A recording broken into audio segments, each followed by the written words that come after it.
Long before the Hebrew people reached the Promised Land, before the thunder on Mount Sinai and the covenant of stone, there stood a man in the arid lands of Midian, a man cloaked in obscurity yet bursting with profound wisdom.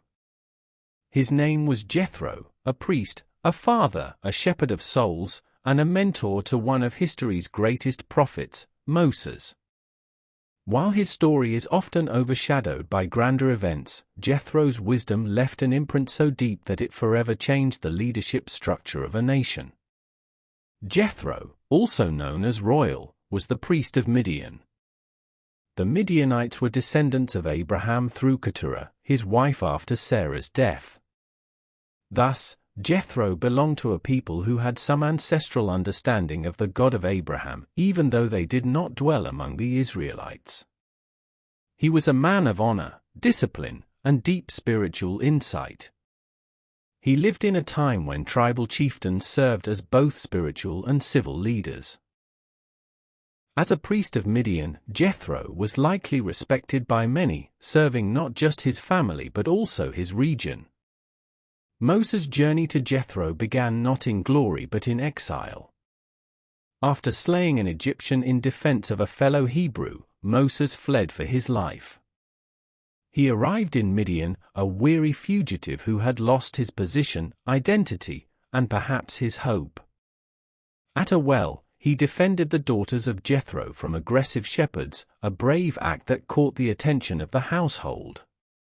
In gratitude, Jethro welcomed the stranger into his home, giving him shelter, and eventually, his daughter Zipporah in marriage. Moses tended Jethro's flocks for 40 years, a time of humbling, learning, and silent preparation. During this time, Jethro became more than a father-in-law. He became a spiritual influence, perhaps one of Moses' first true mentors. It is said that wisdom begins in the desert, and for Moses, the desert of Midian under Jethro's guidance was a crucible of formation. Years passed. Then came the burning bush, the return to Egypt, the plagues, the miracles, and the dramatic escape from Pharaoh's clutches. The Red Sea split, the Israelites crossed, and Egypt's power was crushed. Word of these wonders spread quickly, and it reached the ears of Jethro in Midian. When he heard all that God had done for Moses and Israel, Jethro traveled to meet him.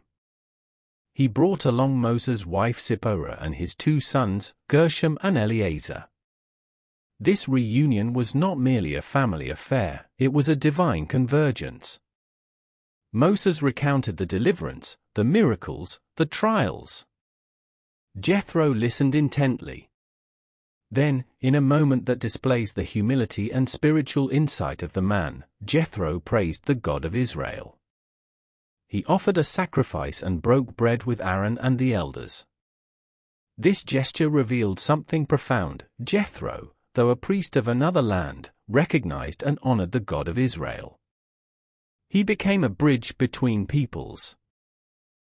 But Jethro's most powerful contribution was still to come.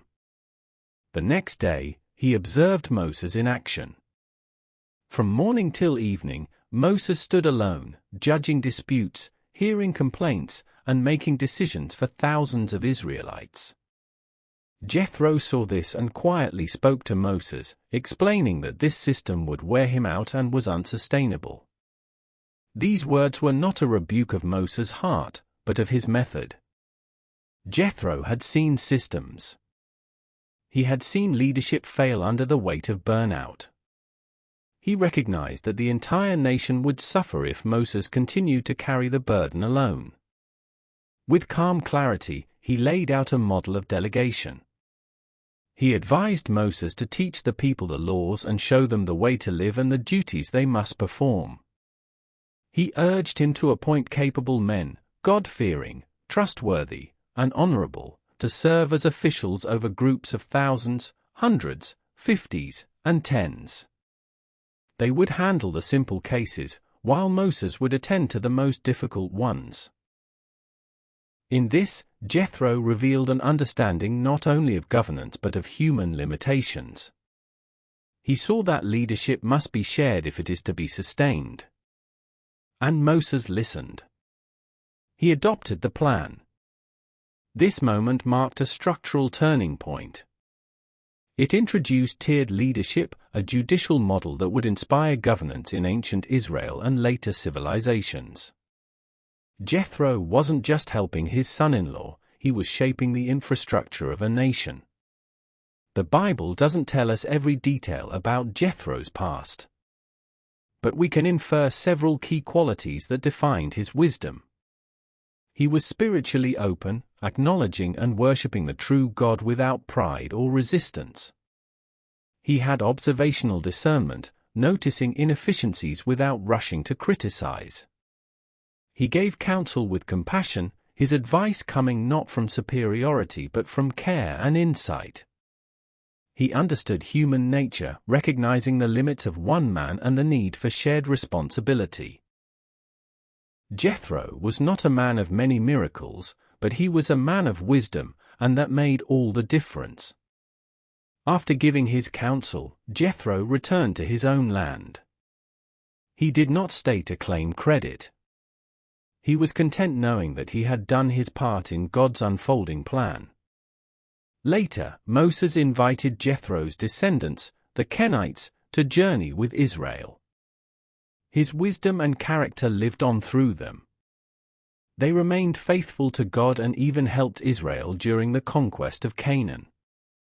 This story reminds us that wisdom doesn't always wear a crown. Jethro wasn't a king or prophet, yet his insight shaped a nation. It shows that God uses outsiders. Sometimes the greatest help comes from those not within our circle, reminding us that God's work is bigger than our borders. It teaches that mentorship matters. Without Jethro, Moses may have burned out long before reaching Sinai. And it reminds us that leadership is about equipping others.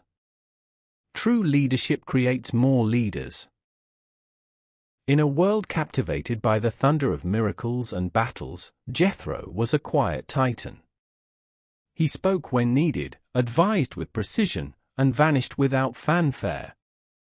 His story reminds us that wisdom is not always loud, but when it speaks, it reorders systems, restores balance, and revives nations.